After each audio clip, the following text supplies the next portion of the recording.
Welcome to the latest episode of our podcast series for financial advisors. Today's episode is an industry update on Goldman Sachs. What could a new RIA custodian mean for advisors and the industry? With special guest Louis Diamond. I'm Mindy Diamond, and this is Mindy Diamond on Independence.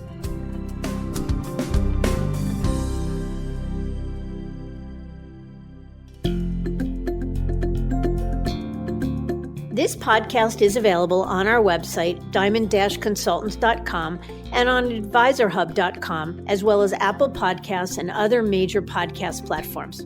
If you're not already a subscriber and want to be notified of new show releases, please subscribe right on your favorite podcast platform or on the episode page on our website. And if you find the content in this series to be useful and know others who could benefit from it, feel free to share it widely. Many financial advisors who manage money for ultra-high net worth clients inquire about Goldman Sachs and whether they are in the game of competitive recruiting. The answer is a hard no. Goldman's model has long been about recruiting second career folks that they can home grow into top private wealth advisors. That model has actually worked pretty well for them too, as most of their approximately 400 tenured advisors manage at least $1 billion in assets and generate many millions in annual revenue. And Goldman has been loath to pay recruiting packages that compete with the likes of other major bank or wealth management firms. But alas, financial advisors may get their shot at associating with the firm, as it has been reported that Goldman Sachs is building an all-star sales team, indicating they're all in on the RIA custody business. For example, last month, the firm closed its deal to acquire Folio Financial, a relatively small custodian with approximately $11 billion in assets under custody for about 450 RIAs, and announced its interest in serving more RIAs. Certainly, it's early in the game, and there are a million as yet unanswered questions about what this really means and what it might look like, including who they will be looking to recruit, who the target clients will be, and when they will be ready for prime time. But it definitely means that the RIA space is being validated once again, that competition is good for advisors and clients and the industry as a whole, and that there may just be a way to leverage this vaunted brand with real cachet and still be independent. It's worth noting that perhaps the number one thing that a prospective breakaway advisor worries about is how their high net worth clients will feel about them giving up names like Morgan or Merrill and the like. Sure, Schwab, Fidelity, and BNY Mellon Pershing have significant brand recognition, but I'm not sure there's any brand more synonymous with the ultra-affluent than Goldman Sachs. While no launch dates have been released, and there's still plenty of questions, there is some perspective on it that we can share at this time. So I've invited once again my son and partner Louis to join me for this conversation. Louis, thanks for joining us. Appreciate you having me on here. Happy to talk today. Great. All right, let's jump in. So Goldman Sachs getting into the RIA custody game, how big a deal do you think that is? It's seemingly a pretty massive deal. While we don't really know terribly much about what this is going to look like, what the pricing is, what the capabilities are, and there's definitely more questions than answers at this point, just the idea of a name and a institution with the caliber and cachet of Goldman coming into the space is a major deal. They definitely have the potential to be a pretty incredible disruptor to the typical kind of steady Eddie custody world, especially with TD and Schwab merging together. There seemingly was an opening for maybe a fourth major player to come in, and Goldman can really be the one to turn this RIA custody space upside down. And is there any other proof that they're getting into it other than having bought this small RIA custodian? Like, how likely do you think this is? Yeah, it seems like it's more conjecture than anything right now. They bought Folio, which was with $11 billion or so in assets. It's not an insignificant amount, but for Goldman Sachs, that is probably more of a rounding error. So that was the first indication of their intent to try to move into the space, but it wasn't a major transformational acquisition like we saw with Morgan Stanley buying E-Trade or Schwab buying TD Ameritrade. So really the only other, I guess, potential facts we have or breadcrumbs was an RIA Biz article from a couple weeks ago citing that two top tier business development officers, one from Pershing named Bill Dalton and another from Schwab named Richard Lofgren, have reportedly joined Goldman or will be joining Goldman at some point in the future. Interesting. And those are some pretty decent proof points.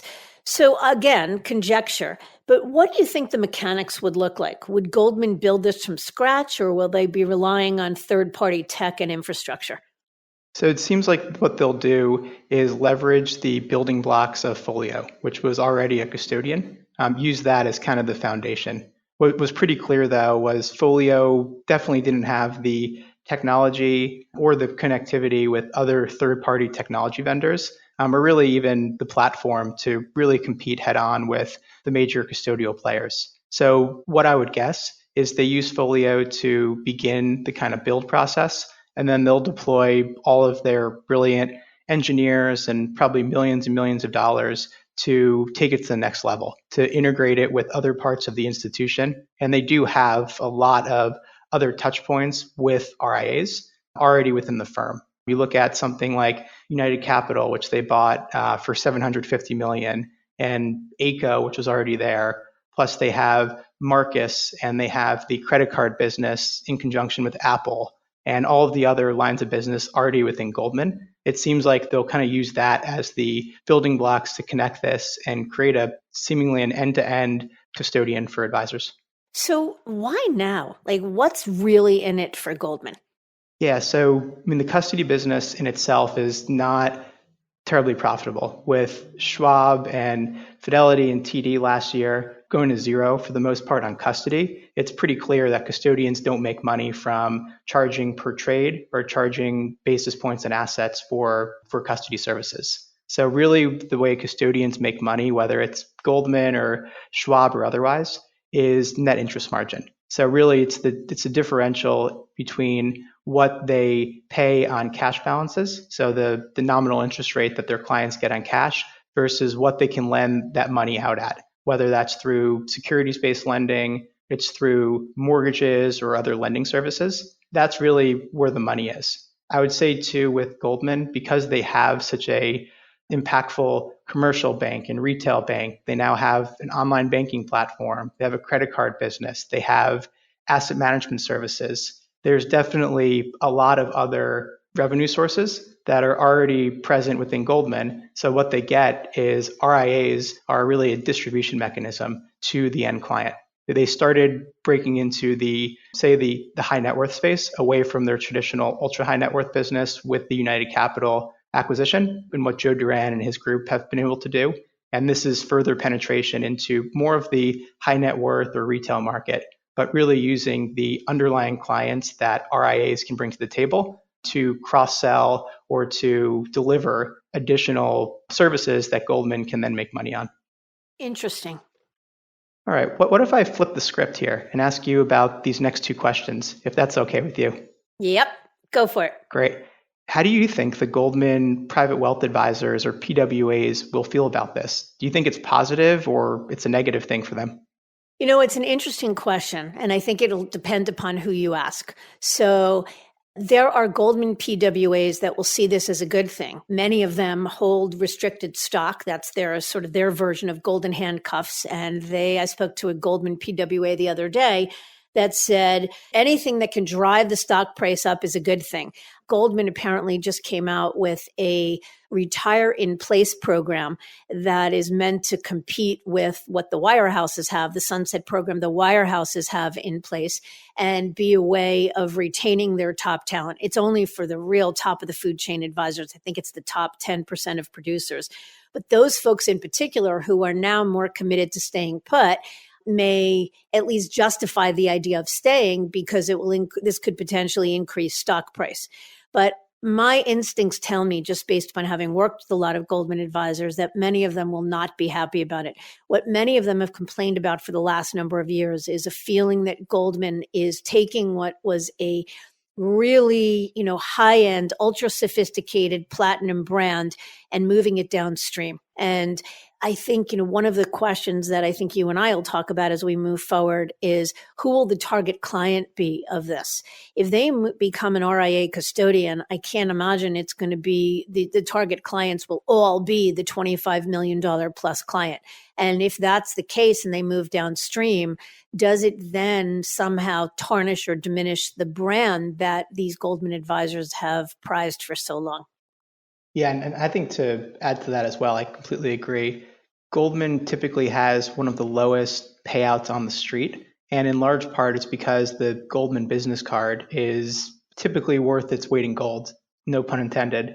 And a lot of what clients get, if they're a client of Goldman Sachs Private Wealth, is the exclusive services and platforms that really they're paying for. So this also, I think, would open up this bespoke and typically private platform and make it available to many, many more clients, many of whom have way less in investable assets and are paying far less in fees than the typical $10 million plus private wealth client of Goldman Sachs. Yeah, I think that's right. And the obvious question on the minds of probably every Goldman PWA, if they hear this podcast or if they read stories about Goldman breaking into the custody business, is whether this will be a legitimate way for a current Goldman advisor to become an RIA. Well, that is the $64 million question, and who knows?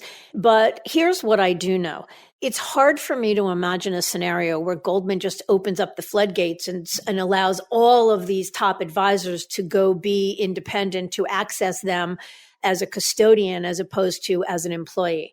The truth of the matter is, in models, you look at Wells Fargo or Raymond James, for example, that both offer multi-choice or multi-option access to their platform.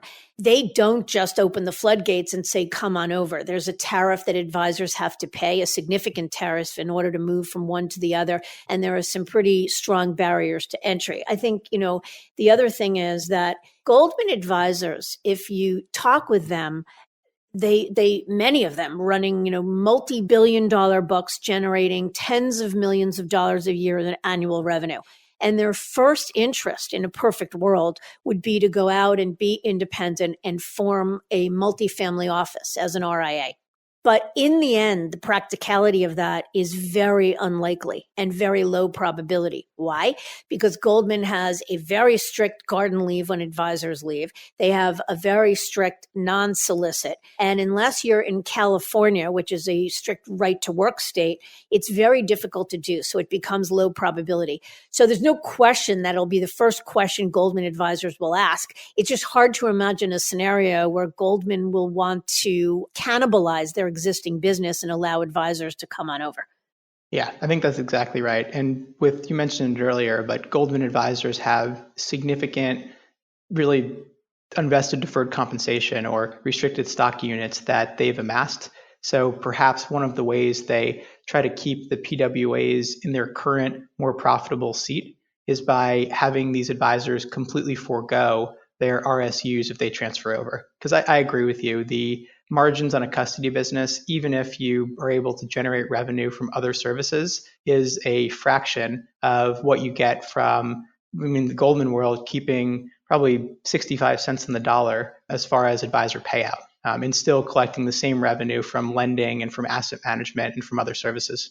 Yeah. So how about on the other side of the table? Do you think that this will be or could be a legitimate way for a prospective breakaway to associate with a Goldman name?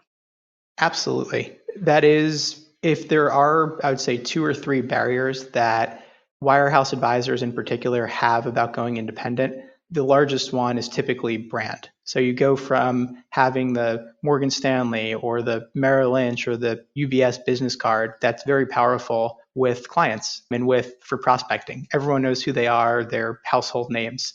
And then the question is, if I go out and form my own business, are my clients really going to believe in the brand that I create? The truth of the matter is the brand, if you will, when people go RIA is Charles Schwab or Fidelity, BNY Mellon Pershing, or in some cases Raymond James or LPL, which are pretty powerful brands in and of themselves, but it's not Goldman Sachs. Those are incredible brands that have picked up tremendous market share. But Goldman, especially with advisors, is synonymous with the ultra wealthy, and it's really the gold standard. So I think that is a major, major deal that advisors could seemingly leverage the Goldman brand and reputation, but still own their business. You still have the other potential barriers for advisors going independent. And just because Goldman is now a custodian, it doesn't mean that every advisor now is going to join them and that all of a sudden models like Rockefeller and First Republic are no longer valid. And even that Goldman's going to pick up every single opportunity because there's a lot more to choosing a custodian. It's the technology and what the custodian's providing, but also how it integrates with other third parties. There's how much support they're going to provide and building the business. And at the end of the day, if someone wants to be an RIA or enter the independent space, they're still making a major economic sacrifice in the short term by choosing to either self-finance and move to independence or really just the opportunity cost of not getting a major check from another firm. So they're still face some other barriers or obstacles to really opening the floodgates. But I would think for advisors and teams that are kind of on the fence about whether independence makes sense or ones that are just fearful of the brand name situation, this can really be an accelerant for those groups to look at the RIA channel either for the first time or to finally pull the trigger after a lot of consideration. And I think there's two glaring potential limitations that I would think about. And one is the fact that, like it or not, Goldman may have a more cached name, if you will, but Schwab and Fidelity and Pershing have been in the custody game for years with trillions of dollars in assets and know how to do it. How will Goldman compete with that? Will it be a fully baked model, and can they compete and offer the same set of services and support that the more institutional custodians or the longer tenured custodians can? And then the other potential roadblock, as I see it, is that the definition of being an RIA is true open architecture, is that the independent advisor gets to shop the street for every aspect of the business, from the technology he uses to the alternative investments they source to product, platform, lending capabilities, trust capabilities, insurance, all of it. And do you think that they would be able to do that in the Goldman model? So I guess, what are your thoughts about those two potential barriers? So I would agree. They definitely are barriers because, the people who have been running Schwab and Fidelity and Pershing before that TD for so many years, they're brilliant people. And they've spent hundreds of millions of dollars on technology development, on building out massive support teams. And they're people that have grown up in the RIA channel.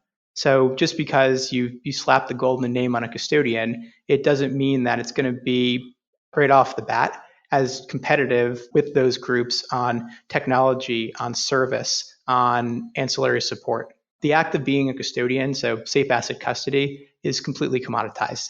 Most firms can do it. Banks can do it. The major difference now with custody is how's the technology integrations and what are the other ancillary support services that an advisor is going to get, or how is the custodian going to help me grow my business? And I would say there's a lot to be proved that Goldman will be able to do that. Even if they have all the intentions in the world, it still takes time to develop those capabilities. It's not a overnight thing. And a lot of the knowledge and skill set that have been gained by the other major custodians it happens over years. Just because you have a large pocketbook to spend on development and on hiring, it still takes a lot of institutional knowledge to really build up what it takes to be a leading custodian. On the other point of what it means to be an RIA, which is that everything's unbundled, that you're not beholden to one platform or proprietary products. I would actually be very surprised if there was a mandate in this model that advisors had to do their lending business. They had to do their asset management through Goldman. I think it's more just, it's probably easier if you're on the custody platform to leverage the services that are already there. And it's going to be more familiar to what wirehouse advisors are used to, which is having everything under one roof.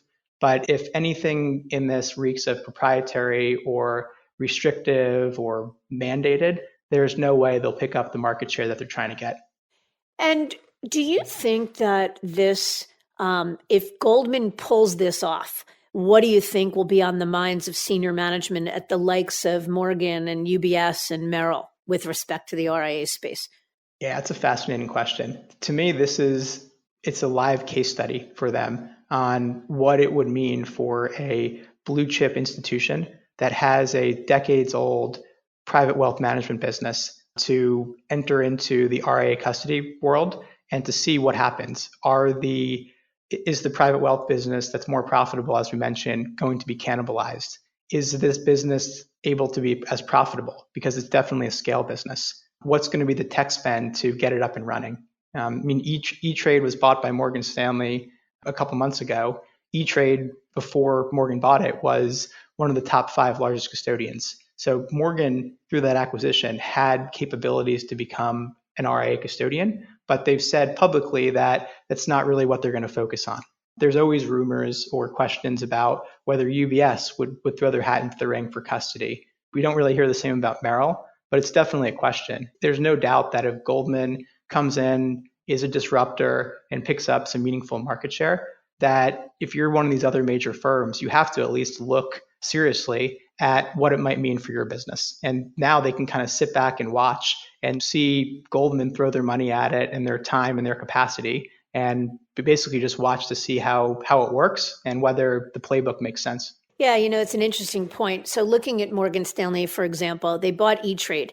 And the first thing that went through everybody's mind is, are they getting into the RIA custody business? But James Gorman, Morgan's CEO, has said publicly many times that the reason for buying E-Trade was all about the downstream wealth opportunities that could be created as a result of the retirement plan and stock plan business that E-Trade is masterful at, and the downstream wealth opportunities that will afford wealth management. So for right now, at least, it doesn't appear that their goal is to get into the RIA space. But the reality is that all of those firms are losing big advisors every day, meaningful teams, big advisors to the independent space or to the Rockefellers or First Republics every day. And at some point, don't they have to begin thinking about how to compete?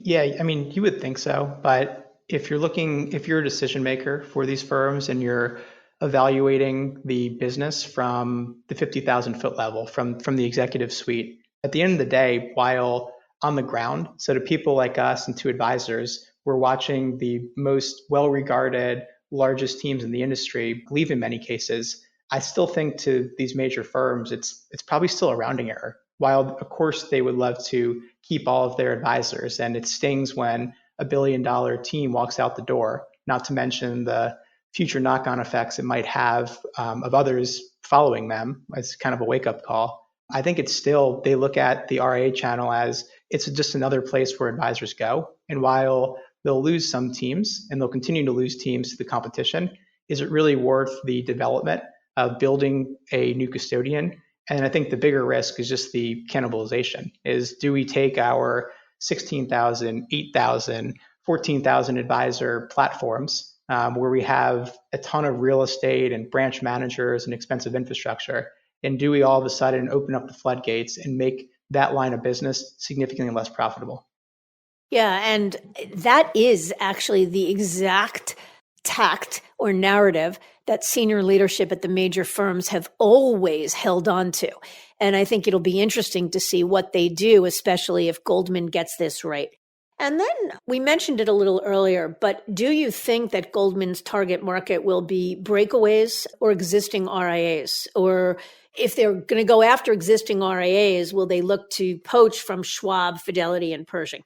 Yeah, so normally net new assets, which is the metric that custodians live and die by, is from new custody sales. So meaning someone or someone's transitioning from a wirehouse and setting up a business for the first time, or a business transferring from an independent broker dealer and looking to move off of a proprietary custody platform or from from more of a clearing arrangement and into the RIA space. The RIA custodians do still capture a decent amount of net new assets from existing RIAs, but I think it's a harder and a longer sale, because in order for an existing firm to change custodians, they have to repaper the business. So there has to be some very, very significant pain to go through the pain and hassle of doing that. So I wouldn't be surprised if Goldman can make a heck of a business out of becoming a secondary or tertiary custodian for existing RIAs who will keep their primary custodian where it's always been, which is probably Schwab, Fidelity, Pershing, or TD Ameritrade, but that for new assets or for certain clients, they might look at Goldman. But I think the short answer to your question is if they really want to grow this thing quickly, and also just where I think this value proposition will resonate most, they're absolutely going to focus more on the breakaway space, because that's how you get the biggest slug of assets in the quickest period of time. And we know there's so much momentum still toward the independent space that it would be hard to ignore that market.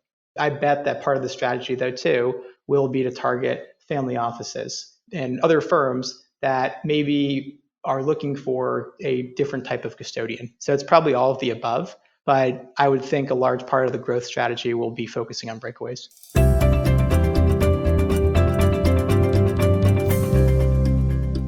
Louis, thank you for all of this. You and I are never about promoting rumors ever.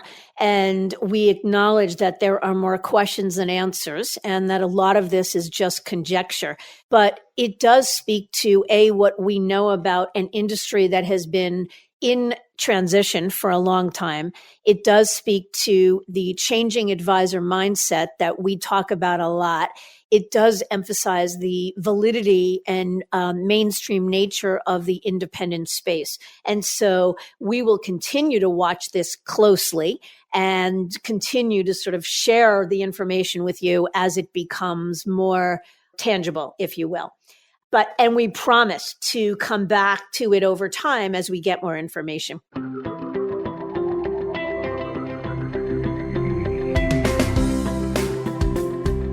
So until next time, I thank you for listening. And I encourage you to visit our website, diamond-consultants.com, and click on the Tools and Resources link for valuable content. You'll also find a link there to subscribe for regular updates to the series. And if you're not a recipient of our weekly email, Perspectives for Advisors, click on the blog link to browse recent articles. These written pieces are an ideal way to stay informed about what's going on in the wealth management space without expending the energy that full-on exploration requires. Feel free to email me or call me if you have any specific questions, and Louis as well. I can be reached in the office at 908-879-1002 or by cell at 973-476-8578 or by email at mdiamond@diamond-consultants.com. Please note that all requests are handled with complete discretion and confidentiality. And again, if you enjoyed this episode, feel free to share it with a colleague who might benefit from its content. And a special thanks to AdvisorHub.com for sharing this podcast with their viewers and subscribers. This is Mindy Diamond on Independence.